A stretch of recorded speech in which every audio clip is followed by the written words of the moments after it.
অ্যাকুয়াপনিক্স বাগানে কিন্তু সব ধরনের সবজিই হয়। আসসালামু আলাইকুম ভিউয়ার্স, আমি আবার আজকে কিছু মাছ উঠাবো খাওয়ার জন্য। তো আজকের ভিডিওটা আপনারা পুরোপুরি যদি দেখেন তাহলে বুঝতে পারবেন যে আসলে অ্যাকুয়াপনিক্স করে লাভ তো আছে। যেমন আপনার ফ্যামিলির যেই সতেজ মাছের চাহিদা এবং সবজির চাহিদা সেটা আপনার পূরণ হবে। আদৌ এটাকে বাণিজ্যিকভাবে অ্যাকুয়াপনিক্স বাগান করতে চায় তাহলে ডেফিনেটলি এখানে লাভ আছে। তো আজকের ভিডিওটা যদি আপনারা ধৈর্য ধরে দেখেন তাহলে আপনারা বুঝতে পারবেন যে আসলে এই ছোটখাটো অ্যাকুয়াপনিক্স করে মোটামুটি আমি লাভের মধ্যেই আছি, লসে নেই। কারণ আপনারা দেখছেন যে আমার অ্যাকুয়াপনিক্স বাগানটা করতে কিন্তু আমি বেশি টাকা খরচও করি নাই। সো অল্প টাকা খরচের মধ্যে এরকম ছোটখাটো একটা প্রজেক্ট থাকলেও কিন্তু প্রত্যেকটা ফ্যামিলিতে সবজি এবং মাছের চাহিদাটা পূরণ হয়ে যায়। তো এরকম অল্প টাকার মধ্যে লাভবান হওয়া যায় অ্যাকুয়াপনিক্স করে। ওই রিলেটেড আমি 3টা টিপস আপনাদেরকে দিব। কারণ অ্যাকুয়াপনিক্স বাগানটা কিন্তু অনেকেই করছে, কিন্তু অল্প টাকার মধ্যে খুব কম মানুষই করছে, যেখানে বেশি টাকা ইনভেস্ট করার পর কিন্তু এখান থেকে রিটার্নটাও একটু বড় ধরনের থাকে। যেমন আপনি সবজি এবং মাছ দুইটাই কিন্তু একসাথে পাচ্ছেন।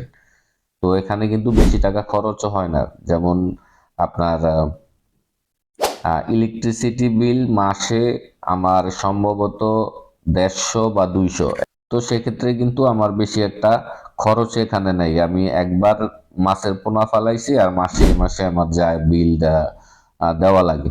তো সেক্ষেত্রে আমি কিন্তু এখান থেকে কিছুদিন পর পরই মাছ উঠাইতেছি, মাছ খাচ্ছি এবং সবজিও কিন্তু খাইতেছি।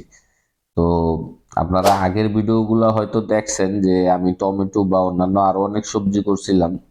অ্যাকুয়াপনিক্স বাগানে কিন্তু সব ধরনের সবজিই হয়, যদি মোটামুটি আপনি ওই প্রসেসটা করে দিতে পারেন। যে কিছু কিছু সবজি আছে লতানো হয়, আবার কিছু কিছু আছে ছোট হয়। তো ওই প্রসেসটা করে দিলে সব ধরনের সবজিই হয়। কিন্তু আপনার এখানে আপনি বিষমুক্ত খাবারটা তৈরি করে নিতে পারতেছেন, কারণ এখানে অ্যাকুয়াপনিক্স বাগানে সম্পূর্ণ অর্গানিক। এখানে রাসায়নিক কোনো কিছু ব্যবহার করা হয় না, শুধুমাত্র মাছের পানিটা দিয়েই কিন্তু সবজিটা উৎপাদন করা হয়।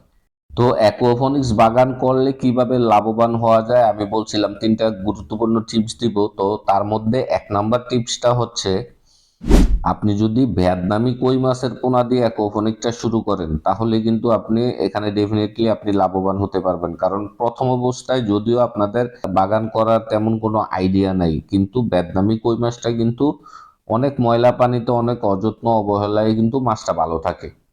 ঠিক আছে, একমাত্র শীতকালে একটা লেজ পচা রোগ থাকে, ওই রোগটা আসে, এছাড়া কিন্তু তেমন কোনো রোগ নাই ভিয়েতনামি কই মাছের।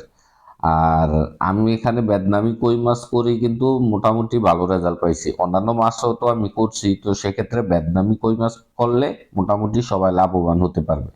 আর 2 নাম্বার টিপস হচ্ছে, যেখানে সবজির দিক দিয়ে যদি আপনারা চিন্তা ভাবনা করেন, দেখেন টমেটো একটা সবজি, সেটা কিন্তু আপনার সারা বছরই কিন্তু টমেটোর চাহিদা থাকে।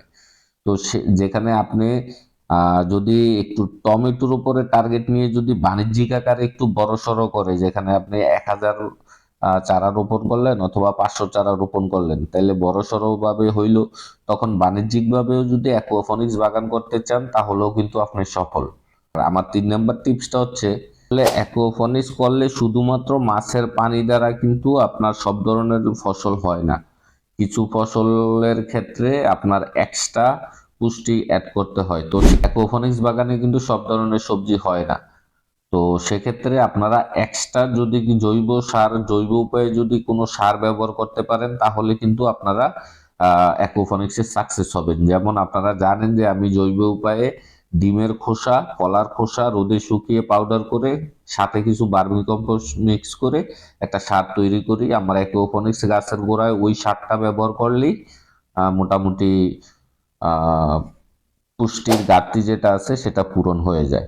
এই মাছগুলা কিন্তু আসলে ভিয়েতনামি মাছ হিসেবে এত বড় হয় নাই, তারপরেও কিন্তু খেতে অনেক ভালো লাগে। ছোট হইলেও আমার দরকার ছিল সেই কারণে উঠাইলাম, কিন্তু খেতে ভালোই লাগে। তো আপনারা যারা এখনো আমার চ্যানেলটা সাবস্ক্রাইব করেন নাই, চ্যানেলটা দ্রুত সাবস্ক্রাইব করবেন। এন্ড ভিডিওটা যদি ভালো লাগে তাহলে একটা লাইক দিয়ে দিবেন। আর কোনো কিছু জানার থাকলে আপনারা কমেন্ট করতে পারেন, তাহলে আমি আপনাদের কমেন্টের উত্তর কিন্তু দিয়ে দিব।